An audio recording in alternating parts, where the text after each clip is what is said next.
Braum as a possibility here. Also, that Lucian is still available. Yeah, Lucian is a big pick. Urgot is up and available. And Rogue are basically saying, well, you know what? Whatever you pick, we'll likely take the other. But you've got to remember that, especially SOAS, there are many answers to things like the Urgot. Kennen is one of them. Ryze is another.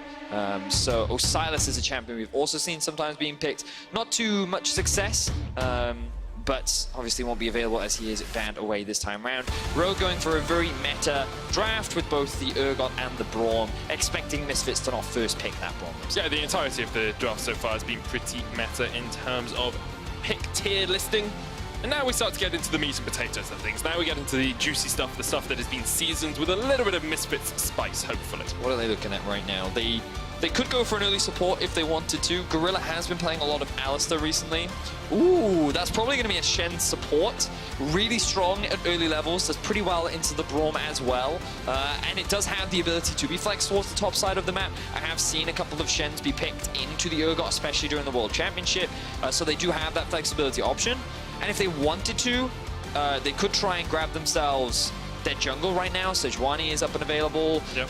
I'd be very surprised if they go for the Scion right now. All right, they're going to do it. Yeah, that's interesting. I do really like the Shen support into Braum specifically because you can stop his concussive blows from landing with the Spirit's Refuge. So I think that can be very powerful, but we'll have to keep our eyes down towards that bottom lane as the picks develop through pick and ban. I really don't like Caitlyn Braum. I really don't think the synergy is there. Yeah.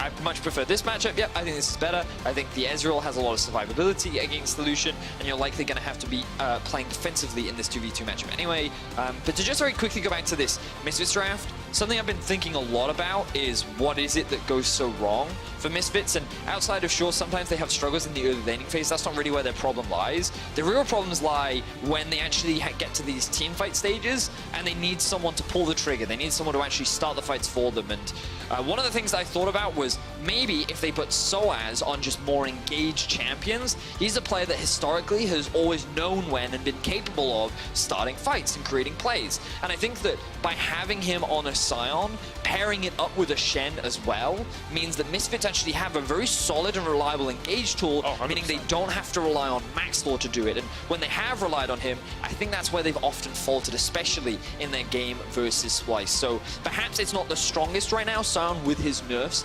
definitely struggles a lot more against the Urgot. Perhaps overall, it will help with some of the issues that Misfits have been dealing with. So if that's what you're trying to do as Misfits, if you're saying we need a strong team fight initiator, we need a little bit of follow-up for it, how do you actually look for the rest of this draft? What are you looking for out of your mid laner and your jungler to round out this cohesive team comp? Well, I would look at something more utility-focused for Febiven, something perhaps like an Orianna. Could be very solid, but you will have to be careful about blind picking Orianna. Syndra is another potential one. She's obviously very high in damage, but I would expect Maxlore to be the secondary carry, something that he showcased a lot last year, and a position that he's often very comfortable on as well. You look at things like Lee Sin is currently up and available, fairly solid blind pick. Xin Zhao's kind of fallen off in terms of priority recently, but Nocturne is another big carry that not only synergizes very well with the Shen, but can also follow up on a lot of the engage tools that Scion can provide as well. So that's kind of where my head is at. But maybe they can also just trust in Febiven to be that extra bit of a carry, and then they'll just put Maxlore on. Maybe they'll have 3 carries. I don't know. It's not rare for have as many carries as you want.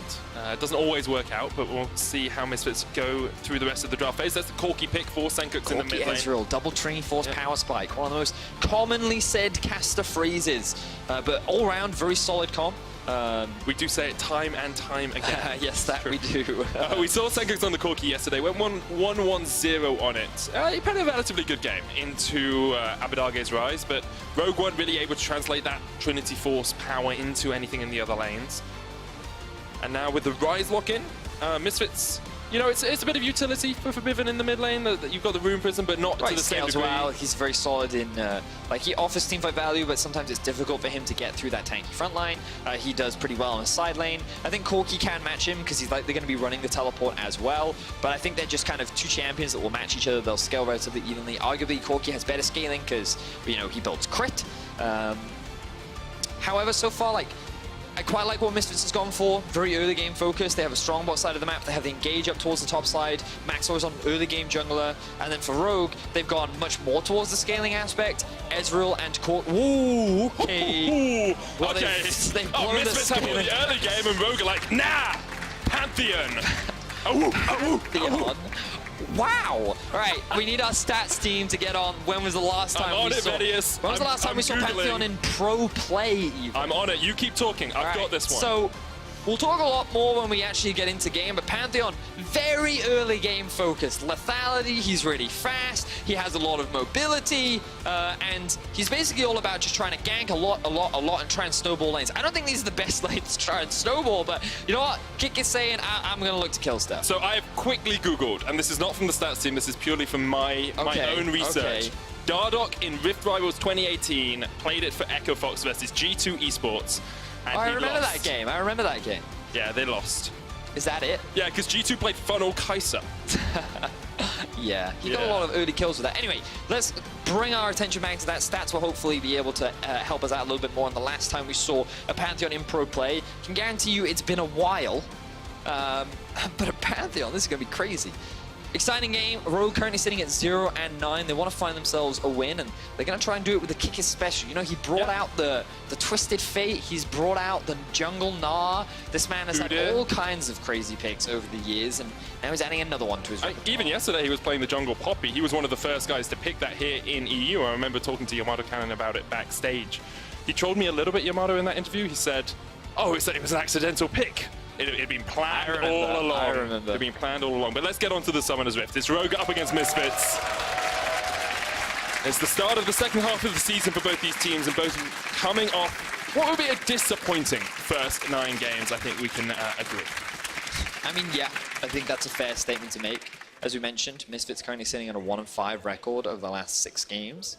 And Rogue yet to even find themselves a win. But I quite like Rogue's... I mean, I liked that comp until the Pantheon. Everything about it was actually very solid. I think it's got good scaling.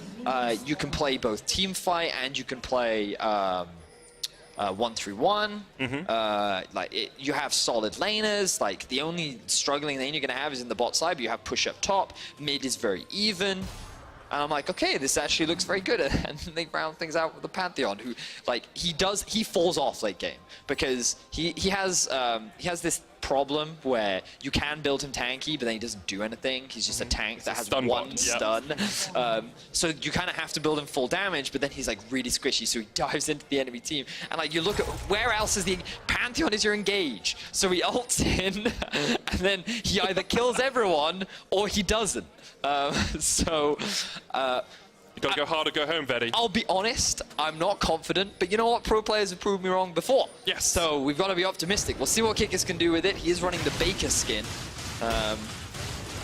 Yeah, it's the only skin you can really run on Pantheon. Dragon Slayer is pretty good as well. Actually, it's really cool. I like the Dragon Slayer one. But he's got some butter on the end of that knife, and he's looking to put some of the Misfits players to the sword as well. Let's have a quick talk about Misfits composition. We said they have a little bit of engage in terms of Sion running in. You've got the Shen follow-up there as well. But in terms of like laning phase, past possible team fights, what are they looking to do? Well, I think Misfits should try to play around bot side of the map. They could try and make some plays mid, but I think when you have Shen Lucian, bot lane is the easiest one to play around. Soaz will be absolutely fine in the 1v1 top. He's just there to be an engage. And I think, again, Misfits, they don't need to force anything early on. It's just when the mid game comes around, once both Lucian and Ryze have got their second item, they should really look to try and force something then and there. But they do have the ability to play the early game just because they do have this Lee Sin in a lot of lanes with setup as well. I mean, we talked about how Sion, took a few nerfs recently, really struggles into the Urgot matchup because the Urgot hasn't actually received any changes on 9.3. But also, I think Sion received some damage nerfs as well, which means it's way harder for him to clear the entire wave now. So if you fully channel a Q, before you could just kill the caster minions, but now that's not quite the case, which means that with less wave clear, it's even harder against an Urgot who's not only ranged, but has pretty solid push as well. So that's kind of why the matchup got harder, but clearly pro players saying, you know what, he is still one of the best tanks in the game. The fact that he passively just gets HP from things dying, that's pretty cool. And he has a pretty solid engage with his ultimate, so that'll be good. Anyway, where's Kickers going to go? I want to know what he's ganking early, if anything. So Maxwell was spotted out on a ward as he came towards these Razorbeaks. They'll know he was on that side of the jungle. He's got a ward in towards the Razors of Rogue, so Kickers is now going to walk across that. And it makes it very hard for Pantheon to gank when he's on vision, because you don't have a huge amount of gap closers apart from your W, and it's pretty short flash range. W is like uncounterable though. Yeah. It's the classic solo queue special. You know, I used to play a lot of Pantheon back in the day. He used to be one of my favorite solo queue junglers, and he's really, really, really strong at like a level 11. And once you have like your first, so you used to build, was it called the Brutalizer? Yes, it was Brutalizer, yeah. Yeah. So you used to go Brutalizer first, which was 1337 gold. And then once you got that item and you're like level 11, and then you upgraded to Yomu's Ghostblade, you did so much damage. So much damage. And then after that, you slowly taper off. But at that point, you're like the strongest champion in the game. And the really cool thing about him, for those that may not have seen much Pantheon, is when you get low HP, past a certain threshold, his Q is guaranteed to crit, which means that you have a lot of execution damage, and it's really, really strong. That's when the enemy is low HP. Enemy, yeah. Sorry, yeah, my mistake. I believe it's below 40% it will crit, so Pantheon can do a lot of work. You do usually have to see him getting a few ganks off even before he hits that level 6 mark, but in professional play, have to admit, I haven't seen a huge amount of Pantheon.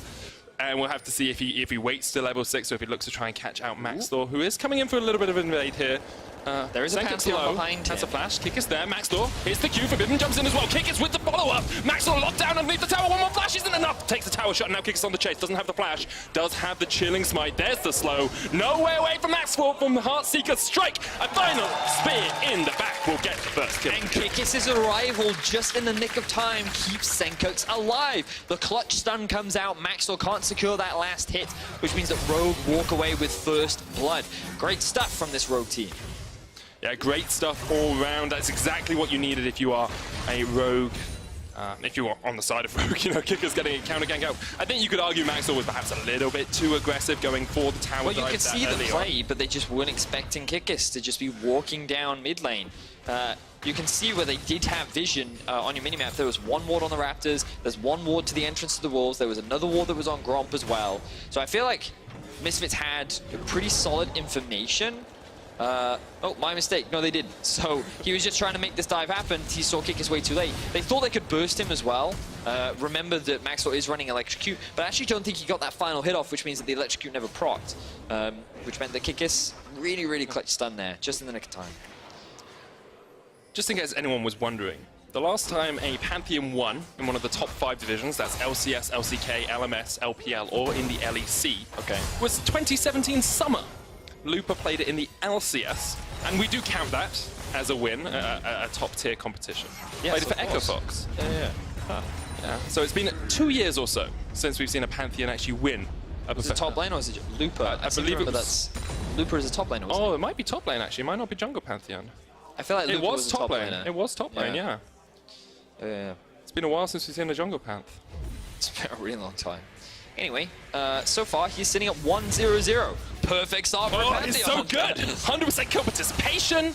You may see Boots of Mobility as well, just for the extra, like, zoomies, so you can set up those early kills. Is that what you call them? Yeah, zoomies. The extra zoomies. Yeah, so when Pantheon is running at you, it's like when Jin procs his passive, he gets the zoomies, you know? He's like, nyom! You gotta add the racing stripes as well, because he's flying. Oh, that reminded me of... Did you ever hear of Crazy Frog, Velios? Crazy Frog, yeah. Ding, ding, ding, ding, ding, ding.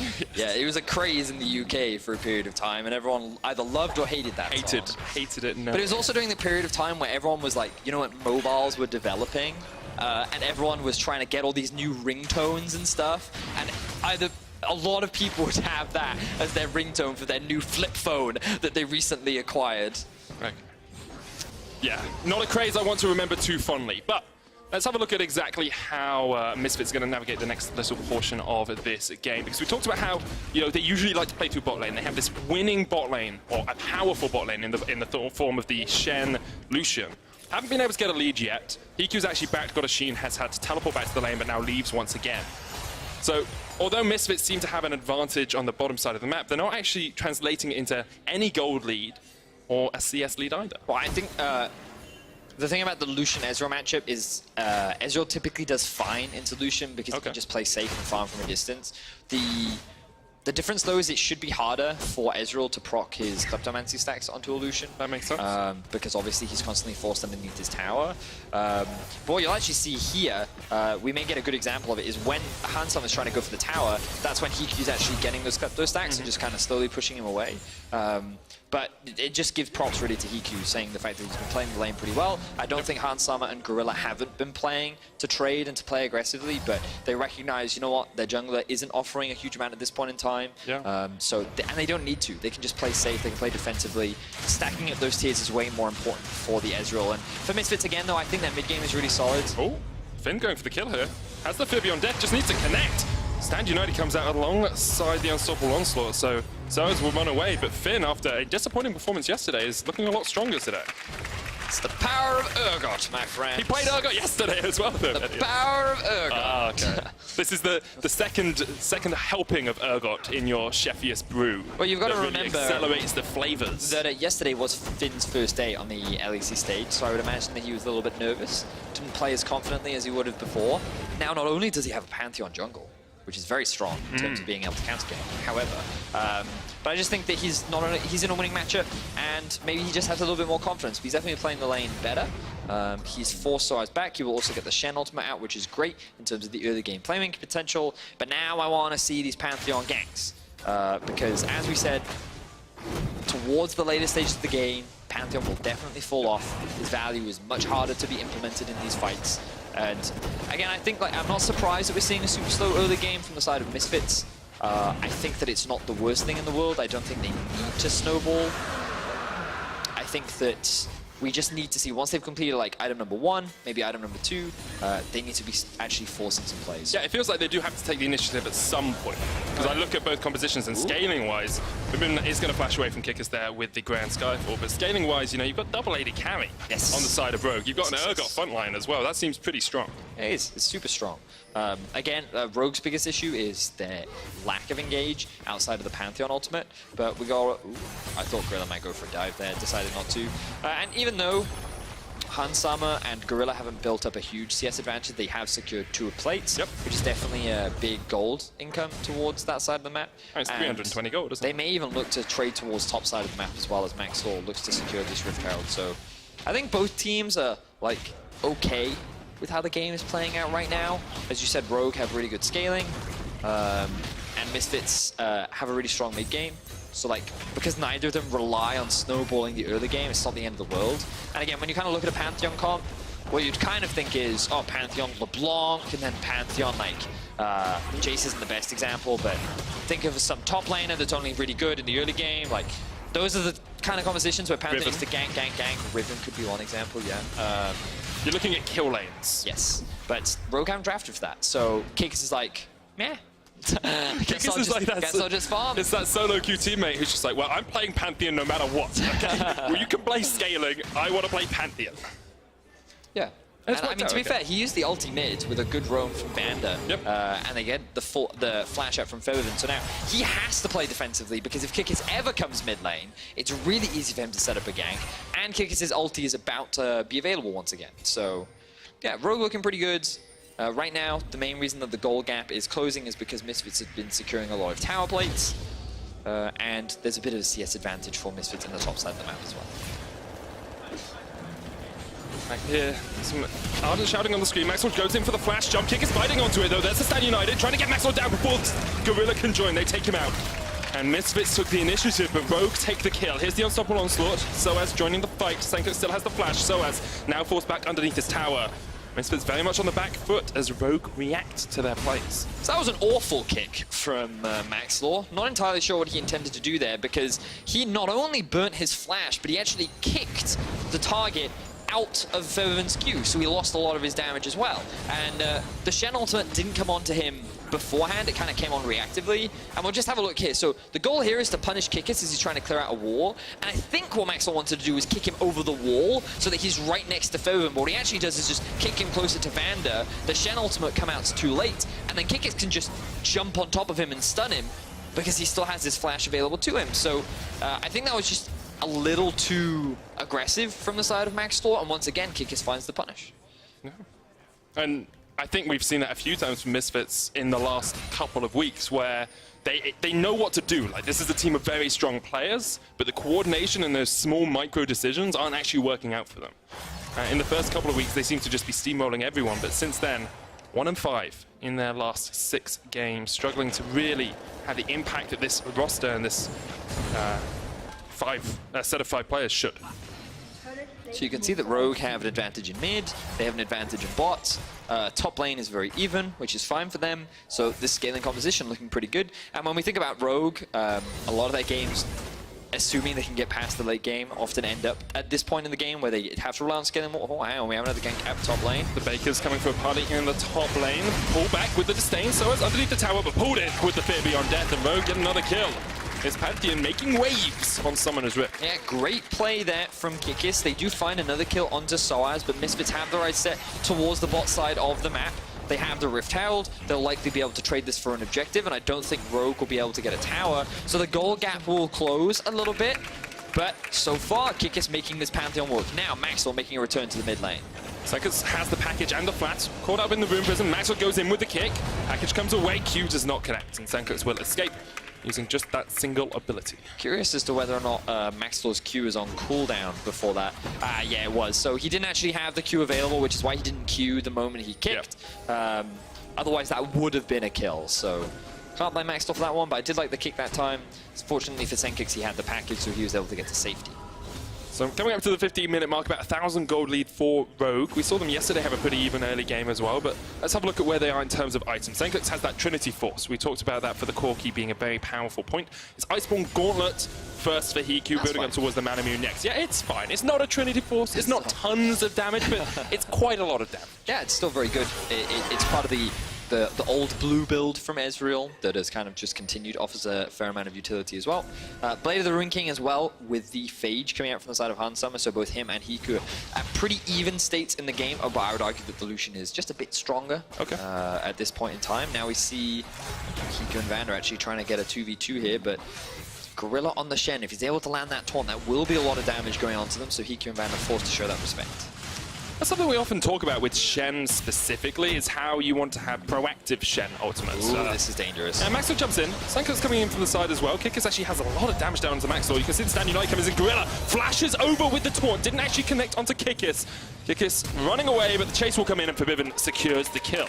So a couple flashes had to be used from both Gorilla and Featherven, but Misfits do finally find their first kill of the game. It will mean that Hansam is in a 1 versus 2, so Rogue's bot lane is going to continue to push up towards the top side, but Misfits doing what they can to trade objectives and will make their way towards the Mountain Drake. Yeah, Mountain Drake's so good for the team as well. You know, if you're looking for those objectives in the next 10, 15 minutes or so, it gives you so much of a bonus in terms of damage, and they will secure it. First dragon of the game for them. Goal pretty much even between the two teams now as well.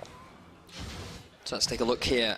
This is just Kikis trying to clear the vision. He's like, I'm fine. I have a Corki in mid who has priority right now, and I have an Urgot who can make his way up. The one thing he didn't respect was the potential for a Shen. But Shen even misses the taunt. But then it looks like Kikis was almost expecting it, so he wanted to try and turn around. Maybe if I can jump onto Maxwell with my W, then I can just kill him, and then I can trade 1 for 1. But he ends up getting collapsed upon by Featherven because Senkis gets forced back, and he ends up losing his life. So a bit unfortunate there for Kikis. Doesn't have his flash, will be coming up relatively soon. And he may look for a mid gank, actually, because, you know, there is no flash on Featherven. The ultimate is up for Kikis, and he has a couple of options. He could go onto Soaz, he could go onto Featherven, and you want to try and punish those flashless targets when you're playing that champion. Finn flashed away towards this bottom side. Maxwell still just getting the damage in. Forbidden's on his way as well. It looks like Rogue being caught out in the side lane once again. Finn trying to do what he can, but Forbidden gets the kill. Grand Skyfall comes in the top lane as Kikis is on the chase. Jumps forward, flash W. Hansama flashes away. Teleport comes in from Soaz just to join this fight. Force back Rogue. The Unbreakable used by Vander just to eat up that culling. And Rogue with 4 members strong could go for the tower here. Instead, they're just going to back off towards the river. So Finn overextends in the bot side of the map. He didn't have a tower to play around. He didn't have vision at all in the river, which means that it was a very easy kill for Misfits to find. Then Rogue tried to make a cross-map play towards the top side of the map. You know, hey, if you're going to get a kill, then we're going to try and trade it for a tower. They almost ended up with a couple of kills going in their back pocket, but they couldn't quite convert it into anything thanks to a TP coming through from Soaz, which means that Misfits, they slowly gain a bit of control back on the map, but at the same time, they lost that top tier 1. So we can have a look back at how this one played out. You can see that Finn, he, I believe, yeah, he does have flash initially, but the moment he sees max score, then he goes out, but he just realized, oh no, I just used all my engage tools, and as you can see on the minimap, Rise is already making his way down, he has no vision in the river, but at the same time, Senkix is making his way up.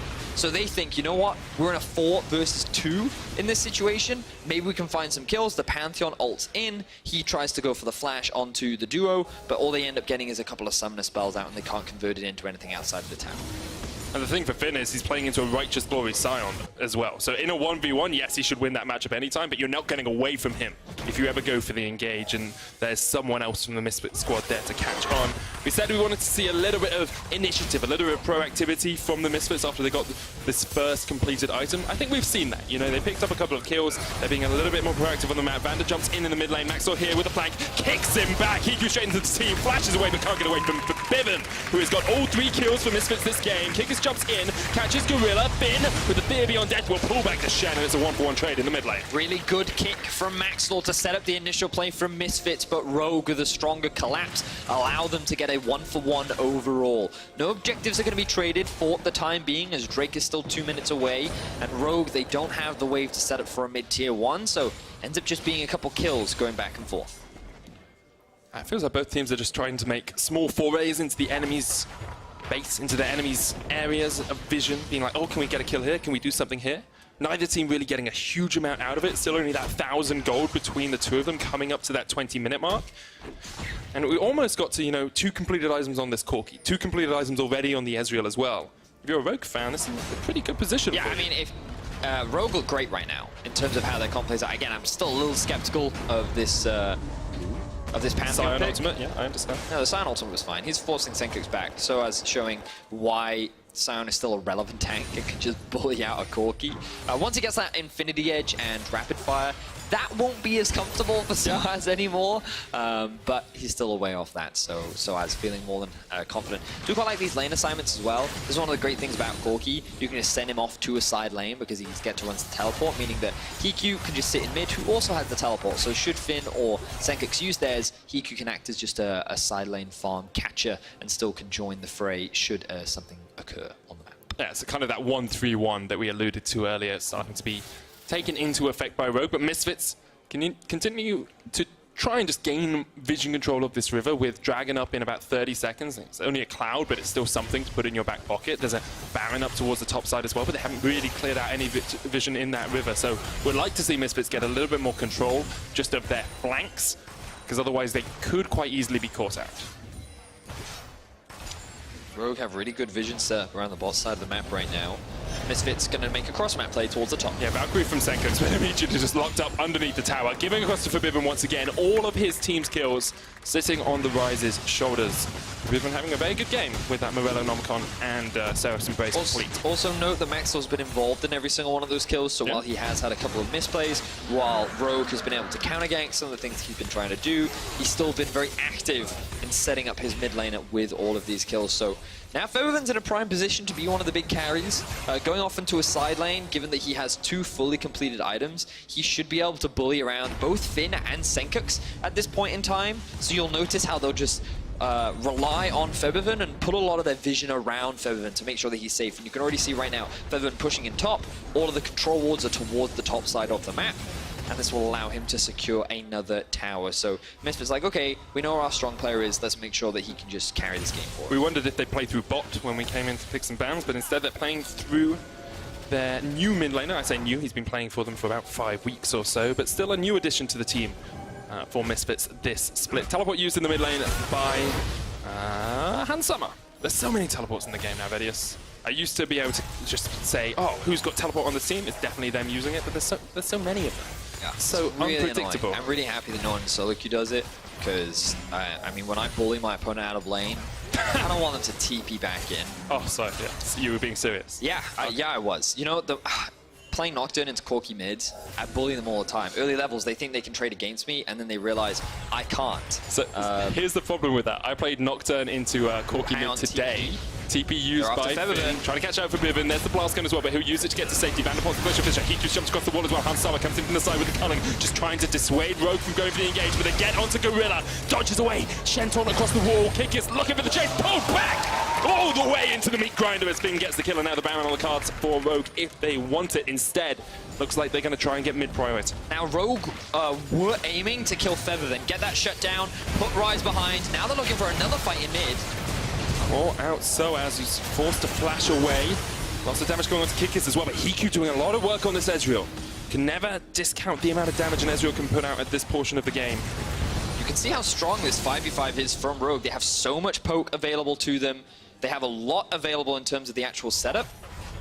And then they just keep harassing every time Misfits try to run away. And then out of nowhere, Kikis, he just dives on top of you. He'll land that stun, and he'll find that opportunity to secure that kill. So here we can see Fevin just pushing in the side lane. The problem for him right now is that there's no pressure anywhere else on the map for Misfits, so they can't potentially trade his life for an objective, which means that they go for the collapse instead. And things look pretty promising. Sion isn't there and doesn't have teleport available, but then here comes the flash stun in from Kikis, and the CC is long enough to help damage Gorilla to help secure the final kill. So it ends up being one kill, but what did they have to invest for that? It cost them a teleport from their top laner, it cost them a flash from Kikis, and outside of that, it wasn't actually too much. They just couldn't turn it into any other objective. I actually think Kikis' smite, because he's got the chilling smite, was the damage that allowed the Fear Beyond Death to go off. That's pretty heads-up play from Kikis, just to make sure that they could pull Gorilla back. Here's the ultimate going up behind the tower, forcing away Hans Summer. Finn on the chase there. The Valkyrie comes out as well. The package locks up Hans Summer, and Rogue dive between the towers to get the kill. That's one thing we haven't talked about, but has to be respected with Pantheon. When you're setting up around a tower, you just ulti behind it, and it immediately forces the opposition to back, because they don't want to take that damage. It scales really well with AD, and then the follow-up from both the Urgot and the Braum is really solid, and now they have their eyes set on Maxwell. The Baron is alive, and he's not going to get away. Yeah, Maxwell has to try and dodge away from Vander, but Vander gets the final punch into Maxwell's back. And now Baron started by Rogue. Gorilla there to try and answer for Bivin as well. He's very big. If he can get into this fight, he can do a lot of work. Soaz on the front line for Bivin, standing on a ward. Baron down to 8,000 HP. Rogue so close, you feel, to a victory in this game. If they can take down this Baron, they're going to get it. Misfits give it up. Rogue still have quite a way to go, but they are looking very, very strong here against Misfits. It's difficult to criticize Rogue for this game. They've made a lot of really good plays. While Kikis hasn't been like ganking left, right, and center, he's been counter-ganking. Once he hit that level 11 mark, we talked about how you're really strong at that point in the game. Once you've completed your first item, we saw a bunch of ultimates, and I feel like every time it's off cooldown, he's looking for a play. He's now level 13 on the Pantheon. He is at pretty much his, well, once he completes this next lethality item, you would imagine that it's going to be the Ghost Blade for the extra bit of mobility. I would argue he's kind of at his strongest point, and they're leveraging that power spike. Rogue are forcing, and now they've just secured a Baron. You can see how hard it is to get away from Finn here as he just runs in with the Righteous Glory Ghost. I mean, the chase down power from Rogue is really, really strong, like the Righteous Glory. You talked about it as well. The Panther Ultimate, here it is again.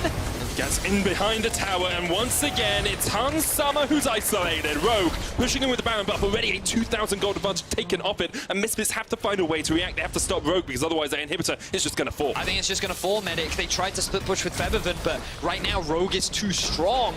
The Misfits can't split up the map. They have to group, and Rogue want that position. Senkuk's level 16, they found another pick. Soaz caught out, locked up with the concussive blows, he's dead! And now it's a 5v3! Rogue looking for the win. It will be their first win of the LEC, and what a team to take it against as well. They're onto the Nexus Towers. This is huge for Rogue. They're onto it, Medic. This could be it. First Nexus Tower down. Maxwell back up to try and defend. Here and Summer up in 3 seconds as well, but already Rogue have locked out Gorilla. Bivin just can't do anything, and Rogue come a knocking with the Pantheon pick! Rogue take their first win of the LEC!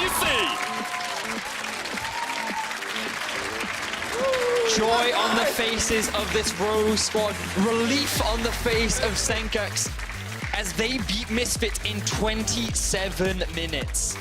What a performance! And you have to look at some of the substitutions as well, the new additions to the team. Vander had a great game. Finn on the Urgot in the top lane really kept Soaz pinned back on that side. But I think what was so great about this comp from Rogue is that they didn't need to force any plays. They could just sit there, they could farm, they could be patient, they could take their time. And like, you were just keeping your eyes on Kikis to be the playmaker, the proactive guy, which is what he has been over the last few weeks, especially when you look at yesterday. And then today, he comes in on the Pantheon. He's involved in the vast majority of the kills. 2-1 and 6 was his scoreline. They found 9 kills overall. This guy was very active. So he didn't snowball the early game in their favor, but that didn't matter. the moment he had his ultimate up, he was looking for plays. He got a lot of the early towers for the team. And overall, Rogue had a very solid game. Incredibly good game from Rogue, and it does actually push Misfits out of the playoff berth as well. They are now sitting in 7th place in the league after such a flying start behind SK, behind Origin, behind Splice. And with people like Fnatic who are now 3 and 7, nipping on their heels, you know? Misfits, something needs to change for them, or they need to go back to their winning ways. It's difficult to assess where things just kind of fell apart, because there was a point in the game where Misfits and Rogue were 4 and 4, right? Yep. And Misfits wanted to set up this 1-3-1 style of play, but Rogue just kept finding these picks. They kept catching members out of position, and one kill turned into another kill, and eventually it turned into a Baron, which just ultimately led to the end of the game. So Rogue, they just very small punishes, small mistakes again from these individuals from Misfits, just getting capitalized upon that. And this is like a clear example, right, of where Rogue just found those opportunities. They're able to get those very quick punishes, and they converted into one kill after the next. So Rogue doing a fantastic job finding their first kill. And again, like, you know, we talk about misplays from the side of Misfits. This is one of them from Max Law. You can see what he tried to do, but unfortunately he couldn't quite pull it off. And then Rogue were very quick to find them an answer every time. Yeah, and things like this is where Rogue really showed us how well this team composition could gel together. Because you had the follow-up potential from the package, you had the Grand Skyfall, and you had Flim just being like, I'm a crab, run away from me, I'm a crab. And you can see how quickly they ended the game as well. Rogue held the gold lead for the vast majority of the game. You talked about a lot about it. During the laning phase, Hiku was doing very well. Even though a lot of ganks were being thrown mid, Senkux only died once that whole game. And overall, it just felt like they kept the game very steady, very even. They relied on the fact that they were stronger when they were in those 5v5 situations. And yeah, they was really good stuff. I'm blown away. Great stuff.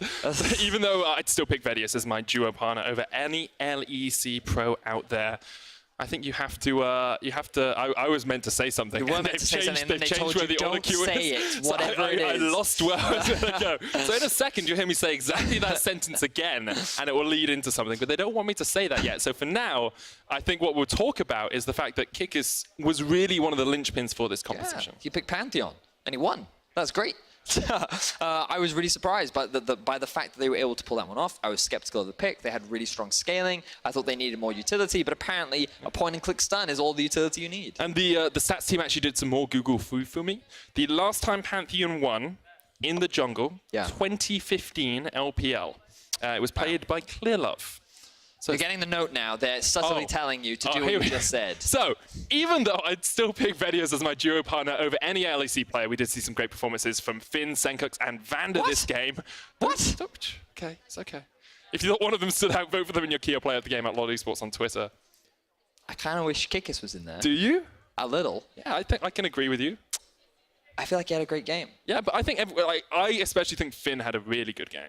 Considering in terms of contrast from yesterday to today. It's definitely a big improvement, and I'm glad that he had a solid performance in the LEC, especially against a veteran like Soaz. But I can't, like, Pantheon Jungle, man. Pantheon Jungle did come out. We're going to learn more about that because Law is standing by with Rogue's Jungler. Thank you very much, Medic. Schalke had the memes yesterday, but at the end, Rogue won. Thank you for joining me, Kikis. It's been a while. Hello. How is it special for you to win against Misfits today? I mean, it's really uncomfortable level of happiness of being 1-9. Yeah. You know, but it feels good to finally win a game. Yeah, I mean, you had a hard time. Nothing is impossible, but it's going to be hard for you guys to reach playoffs. Now, what are your expectations towards the end of the splits? I think this week we, both in practice and on stage, we showed a lot more improvements over this week than all the other weeks together. So I think there's still a lot of hope for us. Okay. Because I do feel like we know how to play the game right now, and like we're not just gonna get rolled over or like we are really lost in the games. But yeah, it's really hard when you're 1-9 and there's only 8 games left to still go for playoffs, because we need to win probably like 90% of the games. So we will keep trying until the very end. But yeah, it's going to be a tough one to try to get to playoffs. I trust you to do so. You were saying that the trainings were going better now. Is it because you have new teammates, maybe? New team dynamic in the team? That is part of the reason, yes. Of course, week to week you are learning much more about your approach, and if you're losing everything, then you see way more problems than if you are winning everything.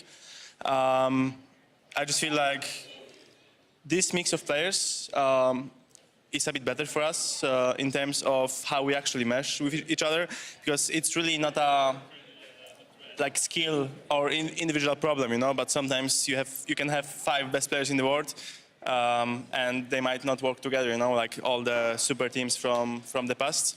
And I mean, we don't really have the best players in the world, you know, but still, it's kind of the same concept. I agree, and I mean, I'm glad to know that the team is working this way. One last question for you. Can you talk me through the FlexPick Pantheon? Like, I never saw this one before.